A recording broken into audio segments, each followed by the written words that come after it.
Begin with the garment inside out, and our shoulder seams and side seams have been stitched in place, and our sleeves have also been stitched at the inseam. They are inside out. We're now going to turn them right side out, and we want to be mindful of the placement of the placket next to the seam. So the placket next to the seam is the back side of the sleeve. So you want, when you match the inseam to the side seam, you want the placket facing towards the back of the garment. I'm pinning at the side seam and keeping the fabric taut as I move up the bottom of the armhole, and all of the extra fabric I'm going to gather into a box pleat at the shoulder cap. This is one way of getting the ease of the sleeve taken care of. Another way is to ease all of the fabric in so that you don't have any kind of box pleat or gathers, but this is how you do it with a box pleat on the top. And on the other side, I'll show you how to do gathers. So we'll pin our box pleat in place at the apex of the shoulder seam.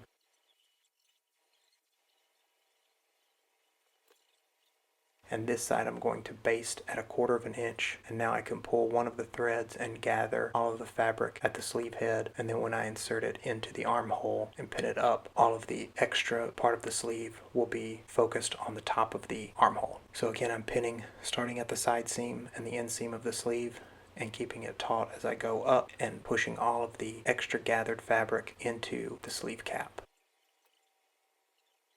Here I'm pinning all of those gathers in place so that I can stitch it on the machine. So we'll begin with the sleeve openings. I'll start where my seams match on the inside at the bottom, and then I'm just going to stitch from pin to pin, and as I get to a pin I'll lower my needle and I'm going to readjust and make sure I don't have any puckers and there's no gathering or any unsightly things that are going to ruin my seam from the outside of the garment. And so I'm just going from pin to pin, careful not to sew through the metal, and making sure as I get to my box pleat that everything is in place as I turn the shoulder. And now I'm coming back down the other side. Again, I'm just adjusting. My feet are not on the pedal as my fingers are this close and I'm making all of these adjustments. I'm just making sure that all of the fabric is where I want it to be before I stitch that little 2-inch section to the next pin. And then I'll always have my needle in as I'm making adjustments so my garment doesn't come out and it doesn't distort my seam or my stitch. And here we go on the other side, again starting at the seams on the inside and going from pin to pin, pulling out my pins as I get to them, trying to keep my seam allowance at 1/2 inch and trying to make sure that I don't have any puckers or any ripples or that the fabric is laying weird as I'm stitching around the sleeve head. And here I come to all those gathers, and this will have a little bit of volume and a pretty little cap on the top of the sleeve.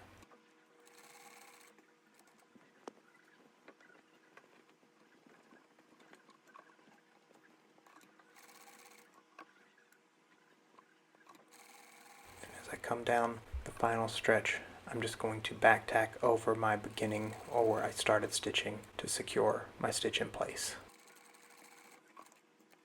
We're also going to baby hem our shirt at this stage before we can put on our center front button placket. So we're going to turn it up 1/4 of an inch and then a second 1/4 of an inch all the way around the bottom hem.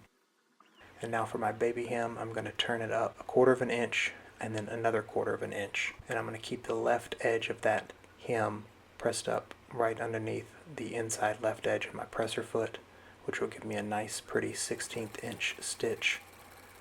And I'm just manually folding 1/4 of an inch by 1/4 of an inch, and I'm keeping maybe 5 or 6 inches of hem ready in front of me to feed into the machine, and then I'll put my needle down and readjust and make sure everything is pressed smooth and clean at 1/4 of an inch. And I want to make sure that my side seams look pretty as they go under the stitch, and make sure that they're oriented the same direction on both sides. And here as I'm coming down to the bottom, this is the tricky part where we're going down one side of the curve and up another side of the curve, so you just kind of have to fuss with that a little bit. I'm using my awl to tuck it in place to make sure that it's nice and flat as it goes under the machine. And then I can continue my stitch around the upside,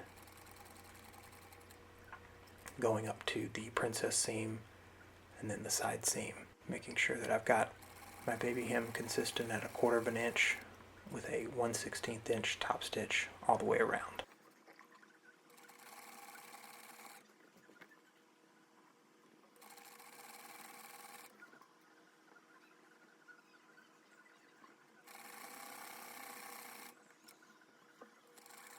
And then I'll come back to center front and I'll end with a back tack.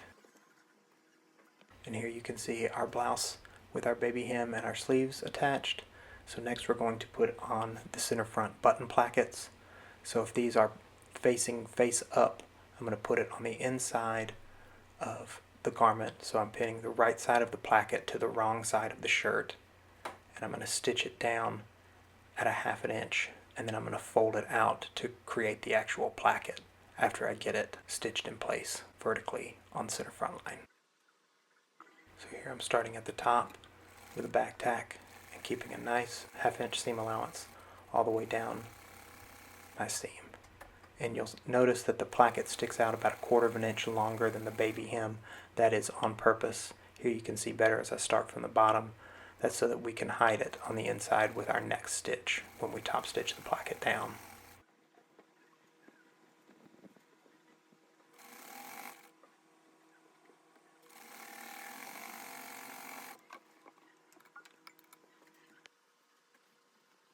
So now we have our placket, and I'm going to show you how we're going to flip it over, and we're going to have a little 1 inch wide placket just like that.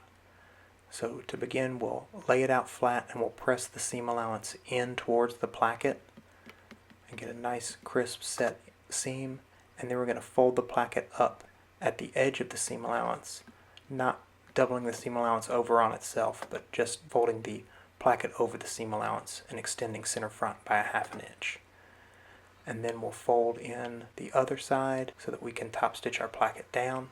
And here you can see at the bottom, I'm going to fold that 1/4 of an inch up into the placket itself, and then when I fold it back over, everything will be tucked in clean inside, and we can stitch at an angle across to close that placket up. So again, I'm pressing my seam allowance in towards the placket, folding my placket up at the edge of that seam allowance, and then folding the other side in so that I have a nice even placket about 1 inch wide. And I just tuck in the rest of the seam allowance, and now I'll fold up that bottom 1/4 inch seam allowance and repress that in place so that all my edges are hidden, and then I'll stitch at an angle up there. So we'll begin by back tacking and stitching down the center front placket. We'll stitch down at 1/16 edge stitch, and then we'll close off that bottom of the placket. And going the other way, I'll start by closing off the bottom of the placket and then rotate my fabric to come up and edge stitch or top stitch the placket down.